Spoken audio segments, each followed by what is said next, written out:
Hi friends, PG న్యూస్కి స్వాగతం. Israel ప్రధాని బెంజమిన్ నెతన్యాహు తన మునుపటి వీడియో కృత్రిమంగా రూపొందించబడిందనే ప్రజా ఊహాగానాలను పరిష్కరించడానికి ఒక కొత్త వీడియోను విడుదల చేశారు.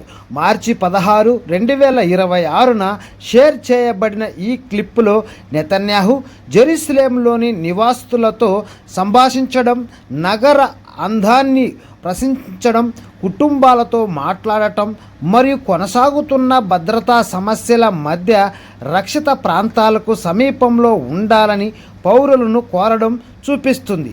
తన తాజా వీడియోలో ఇజ్రాయెల్ ప్రధానమంత్రి బెంజమిన్ నెతన్యాహు జెరూసలేంలో ఒక క్లుప్త విహారయాత్ర సందర్భంగా నివాసితులతో మాట్లాడుతూ కొనసాగుతున్న భద్రతా ఉద్రిక్తల మధ్య రక్షిత ప్రాంతాలకు దగ్గరగా ఉంటూనే ప్రశాంతంగా ఉండమని ప్రజలను ప్రోత్సహిస్తూ కనిపించారు. అయితే వీడియోలో బంధించబడిన వాక్యాలలో నెతన్యాహు కుటుంబాలు మరియు పిల్లలతో శుభాకాంక్షలు పంచుకున్నారు, ప్రజల స్థితిస్థాపకతను ప్రశంసించారు మరియు జెరూసలేం అందాన్ని గమనించారు.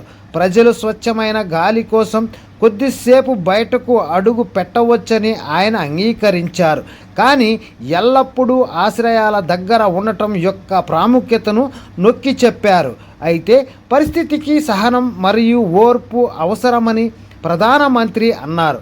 పౌరులు అప్రమత్తంగా ఉండాలని మరియు భద్రతా మార్గదర్శకాలను పాటిస్తూ రోజువారీ జీవితాన్ని జాగ్రత్తగా కొనసాగించాలని కోరారు.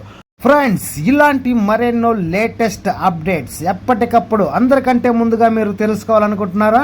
అయితే మన ఛానల్ని వెంటనే సబ్స్క్రైబ్ చేసుకోండి, బెల్ ఐకాన్ యాక్టివేషన్ చేసుకోండి, వీడియోకు లైక్ చేసి మీరు మీ ఫ్రెండ్స్కు మీ ఫ్యామిలీ మెంబర్స్ అందరికీ షేర్ చేస్తూ మన ఛానల్కి సపోర్ట్ చేస్తారని ఆశిస్తున్నాం. Okay friends, by, take care.